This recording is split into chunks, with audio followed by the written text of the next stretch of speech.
तेरे दरबार में बिगड़ी हुई ओम साईं राम।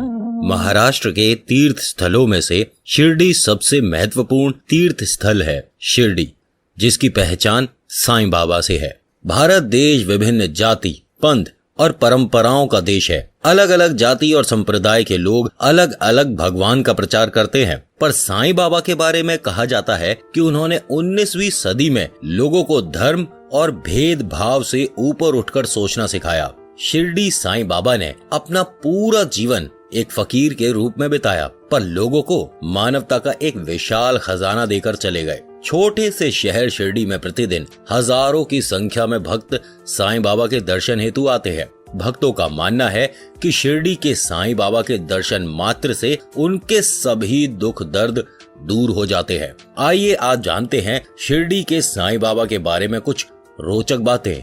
नंबर 1, शिरडी में प्रतिदिन लगभग 60,000 लोग बाबा के दर्शन के लिए आते हैं। वहीं गुरुवार व रविवार को ये संख्या दोगुनी हो जाती है और रामनवमी, गुरु पूर्णिमा और विजयदशमी पर जहां 2 से 3 लाख लोग दर्शन हेतु आते हैं, वहीं साल भर में लगभग 1 करोड़ से अधिक भक्त यहां बाबा के दर्शन का लाभ लेने आते हैं।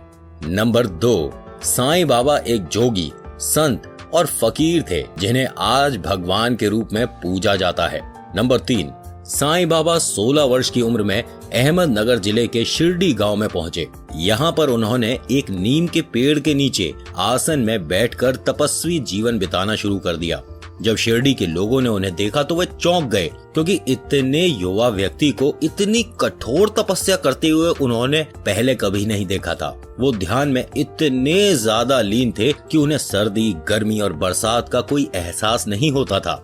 नंबर 4, 3 साल तक शिरडी में रहने के बाद साईं बाबा अचानक से गायब हो गए। उसके बाद 1 साल बाद वो फिर शिरडी लौटे और हमेशा के लिए वहां बस गए। नंबर 5, जब साईं बाबा से पूछा जाता था कि वे कहां से आए हैं और उनके माता पिता का क्या नाम है, तो वो टाल मटोल वाले उत्तर देते थे। वो कभी भी अपने जीवन के बारे में कुछ नहीं बताते थे। अच्छा हाँ दोस्तों, एक बात और बताता हूँ आपको। इस वीडियो के अंत से पहले एक छोटी सी कहानी आपको साईं बाबा के चमत्कार से जुड़ी मैं जरूर सुनाऊंगा, तो पूरी वीडियो जरूर देखिएगा। अब सुनते हैं आगे। नंबर 6, साईं बाबा का असली नाम क्या था, उनका जन्म कब हुआ, वो कहाँ के रहने वाले थे और उनके माता पिता का क्या नाम था, इस बारे में कोई भी जानकारी उपलब्ध नहीं है। शशिकांत शांताराम गडकरी की किताब सद्गुरु साईं दर्शन, एक बैरागी की स्मरण गाथा अनुसार साईं ब्राह्मण परिवार के थे।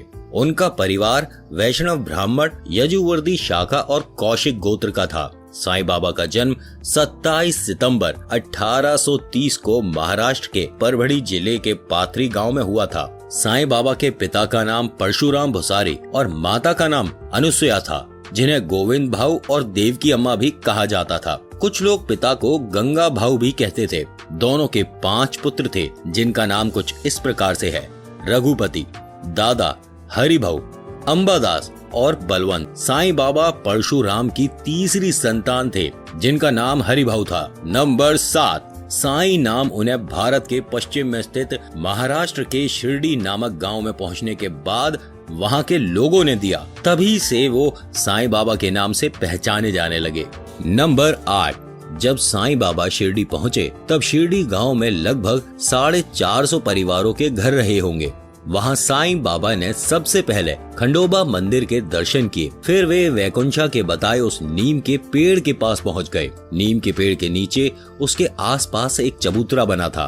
भिक्षा मांगने के बाद बाबा वहीं बैठे रहते थे। कुछ लोगों ने उनसे उत्सुकतावश पूछा कि आप यहाँ नीम के वृक्ष के नीचे ही क्यों रहते हैं। इस पर बाबा ने कहा कि यहाँ मेरे गुरु ने ध्यान किया था, इसलिए मैं यहीं विश्राम करता हूँ। कुछ लोगों ने इस बात का मजाक उड़ाया। तब बाबा ने कहा, यदि उन्हें शक है तो वे इस स्थान पर खुदाई करें। ग्रामीणों ने उस स्थान पर खुदाई की, जहां उन्हें एक शिला के नीचे 4 दिए जलते हुए मिले, जो कि वास्तव में साइंस को मात देने वाली बात है। नंबर 9, कहीं जगह ना मिलने पर बाबा ने एक जर्जर मस्जिद में अपना घर बना लिया और वहीं अपने दिन रात बिताने लगे, जिसका नाम उन्होंने द्वारका माई रखा।